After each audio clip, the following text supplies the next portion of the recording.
Hello everyone. So guys, newspaper के जो vocabulary होते हैं उसके ऊपर हमारा सीरीज चल रहा है। देखिए, कभी कभी अगर ऑफ द व्यू आ जाए, ऑफ द व्यू और यहाँ पर एक दैट कंजंक्शन लगा हुआ है और इस दैट के बाद यहाँ पर कोई ना कोई सेंटेंस होगा। ध्यान दीजिएगा, ऑफ द व्यू दैट, इसका मतलब क्या होता है। Suppose there is a girl, एक लड़की है। अब इस लड़की का अपना एक ओपिनियन है, अपनी एक राय है। ये कुछ बोलती कि भाई मुझे तो ऐसा लगता है कि ये अच्छा है, या मुझे लगता है कि ये बुरा है। तो मुझे लगता है कि इंग्लिश क्या होती, हम कहते आई थिंक, या हम कहते in my opinion, you know, या according to me, as per my thoughts, from my perspective. बहुत सारे तरीके होते हैं बोलने के। तो कई बार ऑफ द व्यू भी कहा जाता है। तो वो कैसे कहा जाएगा, ऑफ द व्यू कैसे कहा जाएगा। देखिए, ऑफ द व्यू का मतलब है हैविंग अ पर्टिकुलर ओपिनियन और बिलीफ अबाउट समथिंग। किसी चीज के बारे में आपका ओपिनियन है या आपको लगता है कि ऐसा है, यकीन है आपका। जैसे एग्जाम्पल देखते हैं।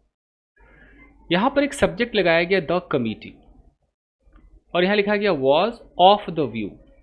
यानी कि जो स्ट्रक्चर होगा कैसे होगा, आपको एक सब्जेक्ट लगाना है, सब्जेक्ट के बाद आपको लगाना है इज, आर, एम, वॉज, वर। यहां पर लगाएंगे है, इज, आर, एम लगा दो, था तो वॉज, वर लगा दो आप, और उसमें आप जोड़ोगे ऑफ द व्यू। अगर मैं कहता हूं I am of the view, it means it is my opinion, in my opinion, तो I am of the view.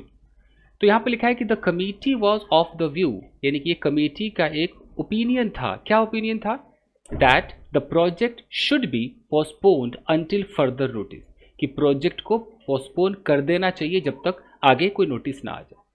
तो अब हम कैसे यूज करेंगे अपनी डेली लाइफ में। अगर स्पोकन में मान लो किसी को यूज करना है या राइटिंग में यूज करना है, तो फिर उसी एंगल से बोलेगा ना कि भाई ये मेरा ओपिनियन है, तो I am of the view, I am बोला और यहाँ पर ऑफ द व्यू लगा दिया और यहाँ पर दैट लगा दिया। आई am of the view that you should watch this video, मतलब ये मेरा मानना है, मेरा ओपिनियन है कि आपको ये वीडियो देखना चाहिए। आई एम ऑफ द व्यू, ठीक है। और देखिए, जैसे यहाँ पर लिखा है कि everybody was of the view that the new proposal would benefit the company. हर व्यक्ति का यही नजरिया था, यही ओपिनियन था, वही उसकी राय थी, उसका व्यू था, दैट द न्यू प्रपोजल, जो नया प्रपोजल है, वुड बेनिफिट द कंपनी, वो कंपनी के लिए बेनिफिशियल होगा। वुड का मतलब है चांस ज्यादा है, ठीक है। तो ऑफ द व्यू समझ रहे, I am of the view, you are of the view, she is of the view, I was of the view. और देख लेते हैं, जैसे यहाँ है she was of the view, उसका ये ओपिनियन था that stricter rules were needed to improve safety standard, यानी कि बहुत अगर कड़े रूल्स हैं तो वो उसकी आवश्यकता है इम्प्रूव करने के लिए, ना रूल्स वर नीडेड, आवश्यकता थी टू इम्प्रूव सेफ्टी स्टैंडर्ड्स को इम्प्रूव करने के लिए। समझ गया। तो ओपिनियन की बात हो रही, उसका यकीन था, मानना था उसका। हम ये भी कह सकते हैं कि उसकी उसकी राय थी और उसका मानना था, इस बात में वो बिलीव करती थी या करती है। जैसे और एग्जाम्पल्स देखिए, यहां पर है कि the experts were of the view, यानी कि एक्सपर्ट्स का ऐसा मानना था, वो इस बात पर यकीन करते थे that climate change is accelerating and requires urgent action, कि जो क्लाइमेट चेंज है वो बढ़ रहा है और उसको ज़रूरत है अर्जेंट एक्शन की, ऐसा एक्सपर्ट्स का मानना है। समझ गए, ऑफ द व्यू। तो I am of the view, you are of the view, she is of the view, I was of the view. चलिए आगे देखते हैं। देखिए, अगला जो वर्ड है ये बहुत ही फेमस एक फ्रेजल वर्ब है, टेक प्लेस। ये बहुत ज़्यादा यूज़ होता है।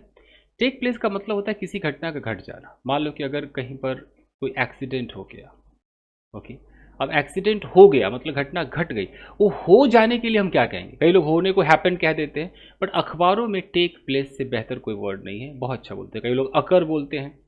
टेक प्लेस को देखिए कैसे यूज़ करेंगे कि take place means to happen और occur. It is commonly used to refer to events or actions that are happening or scheduled to happen.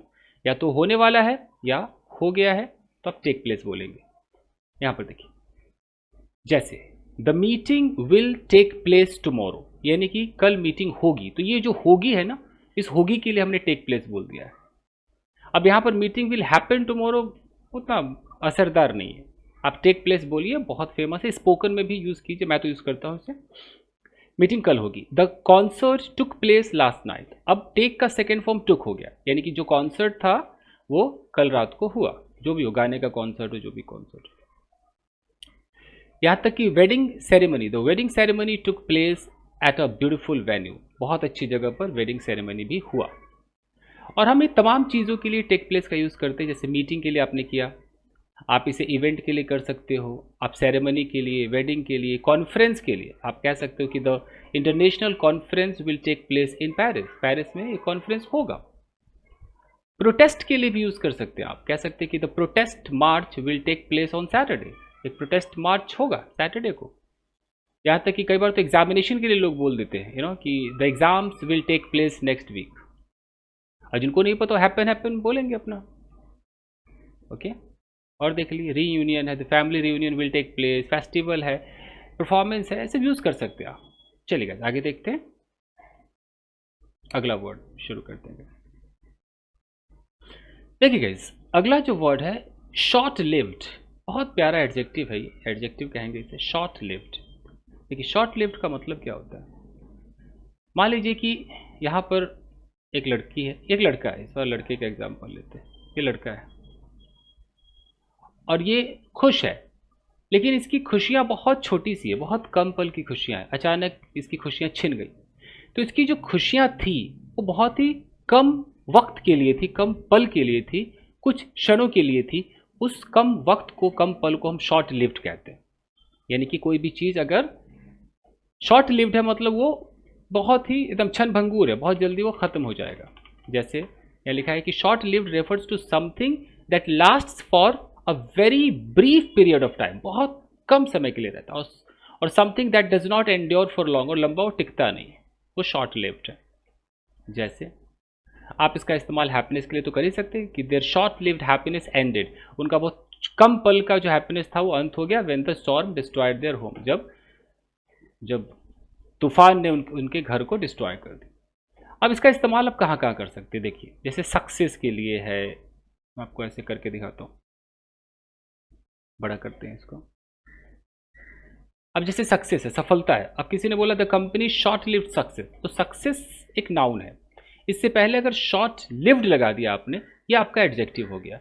यानी कि ये इस सक्सेस को मॉडिफाई कर रहा है, बता रहा है किस तरह का सक्सेस, बहुत कम वक्त का सक्सेस।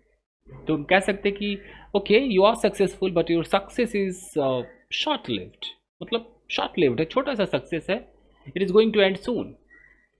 ओके, वैसे जॉय है, अ शॉर्ट लिव्ड जॉय, मतलब कि जो हैप्पीनेस है, खुशियां हैं, सक्सेस है, विक्ट्री है, किसी ने बोला कि भाई टीम शॉर्ट लिव्ड विक्ट्री है, कुछ पल की विक्ट्री है ये है।